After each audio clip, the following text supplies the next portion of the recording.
नमस्कार, मी दीपक राऊत तुमचे स्वागत करतो आजच्या शेअर मार्केट अपडेटमध्ये.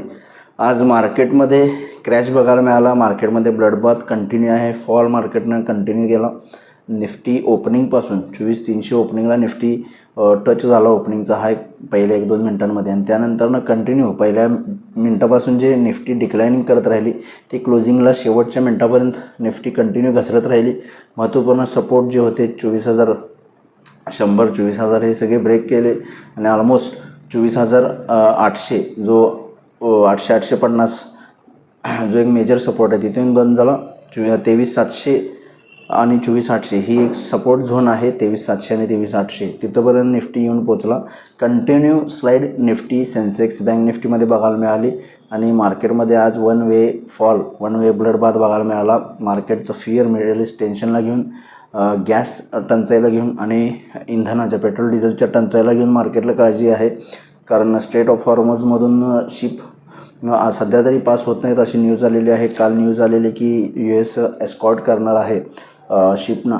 त्यामुळे काल मार्केटमध्ये रिबाउंड आला. पण आज तसं कोणतीही शक्यता आज मार्केटमधलं मला समजली नाही. न्यूज नाही आहे तशी कोणती की USनं काही ऑइल टँकर्सला एस्कॉर्ट केलं आहे आणि इराणचा सध्या तरी स्ट्रेट ऑफ हॉर्मझवर कंट्रोल आहे आणि गॅस टंचाई आणि इंधन टंचाई वाढू शकते. या फिअरमुळं मार्केटला खाली आले.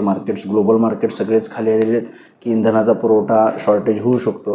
गव्हर्नमेंट ऑफ इंडिया पावलं उचलत आहे. काउंटर मेजर्स वेगळ्या दुसऱ्या कंट्रीतून ऑइल आणि गॅस इम्पोर्ट करण्याचे प्रयत्न चालू आहेत. फारसा इम्पॅक्ट होणार नाही पण समहाऊ थोडंसं शॉर्टेज मात्र क्रिएट कदाचित होऊ शकतं.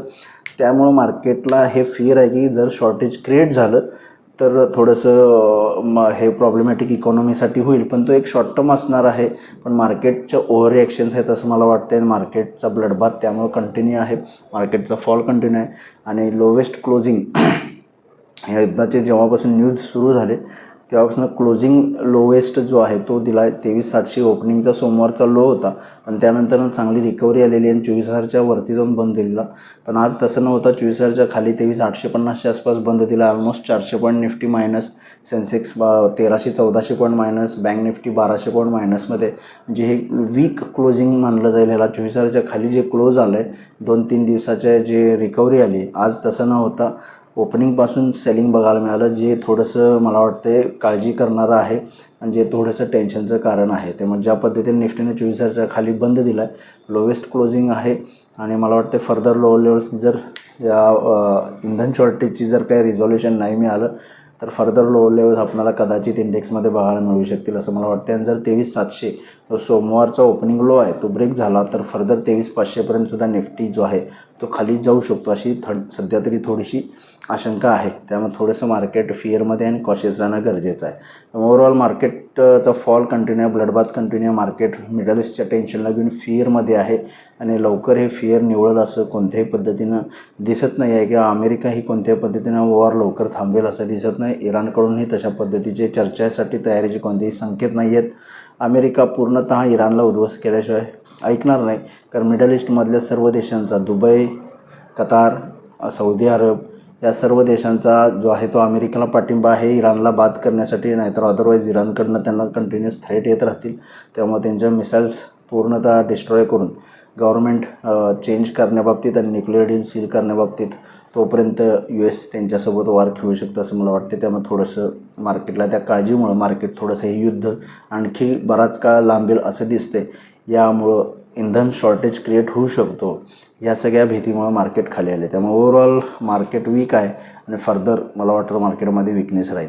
उद्याच्या सेशनला टेक्निकली बोलायचं झालं तर न्यूज बेस आहे. 23,700 स्ट्रॉंग सपोर्ट आहे. 23,700च्या खाली गेला तर 23,500 आणि फर्दर लो लेवल्स निफ्टीमध्ये बघायला मिळतील.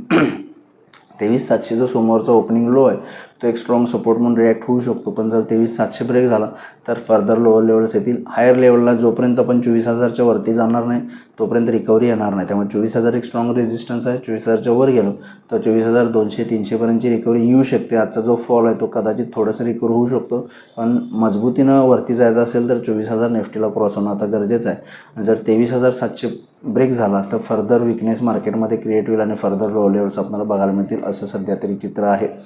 बँक निफ्टीमध्ये विकनेस आहे. 55,500 पहिला सपोर्ट आहे, त्याच्या खाली गेला तर सोमवारचा ओपनिंग लो 55,300च्या आसपास आहे, तिथंपर्यंत बँक निफ्टी खाली जाऊ शकते. त्यामुळे बँकिंग सेक्टरसुद्धा गेले 4-5 सेशन जर तुम्ही बघितलं या आठवड्यामध्ये बँक निफ्टीच्या तुलनेत जास्त पडला आहे आणि मोठा क्रॅश बँक निफ्टीमुळेच निफ्टीमध्ये आला आहे. बँक निफ्टी अजूनही फर्दर लो लेवल्सला जायच्या तयारीत आहे.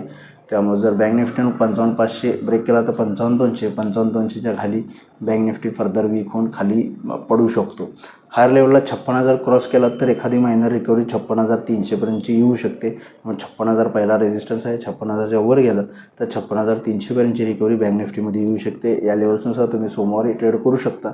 पण हायर लेवलला FIची विक्री होत आहे. कालही FIने जवळपास 4,600 करोडची विक्री केली आहे. DIने हालाकी 6,000 करोडचं बाईंग आहे, 6,250. पण FIची विक्री हे सुद्धा एक कारण आहे हायर लेवलवरून प्रॉफिट बुकिंग होण्याचं. मग थोडंसं कॉशियस राहणं गरजेचं आहे या लेवलला. जोपर्यंत युद्धामध्ये काही एक ठोस चर्चेचा किंवा निगोसिएशनचं आपल्याला ठोस न्यूज येत नाही तोपर्यंत मार्केटला रिकव्हरी येईल असं सध्या तरी होप्स वाटत नाही आहेत. त्यामुळे थोडंसं कॉशियस राहणं गरजेचं आहे. हायर लेवलला प्रॉफिट बुक करत राहणं गरजेचं आहे. आज NSEमध्ये 1,207 शेअर्स वाढले, त्या बाजूला 1,730 शेअर्स पडले. निफ्टीमध्ये 3 शेअर वाढले, त्या बाजूला 42 शेअर्समध्ये पडझड आहे. पडणाऱ्या शेअर्सची संख्या जास्त आहे. एवढा सेक्टर इंडेक्साइजमध्ये आज फार्मा आणि एनर्जी सेक्टरमध्ये मायनर पॉझिटिव्हनेस राहिला, 0.5% आसपास पॉझिटिव्ह आहेत.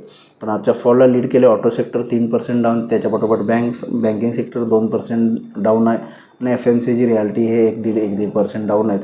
हे बऱ्यापैकी पडणारे सेक्टर्स आहेत.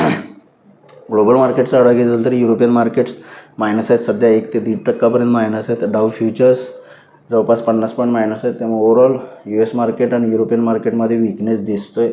रिकव्हरीचे संकेत नाही आहेत. युद्धाचा भडका आणखी उडण्याची शक्यता आहे आणि इंधन शॉर्टेज जगामध्ये निर्माण होऊ शकतं की हे मार्केटला फिअर आहे. मग अशा फिअरमध्ये बघणं गरजेचं आहे की market technical level 23,700 support maintain करतं का ब्रेक करतं. जर ब्रेक केला 23,700 तर फर्दर आपल्याला आणखी खालच्या लेवल्स बघायला मिळतील.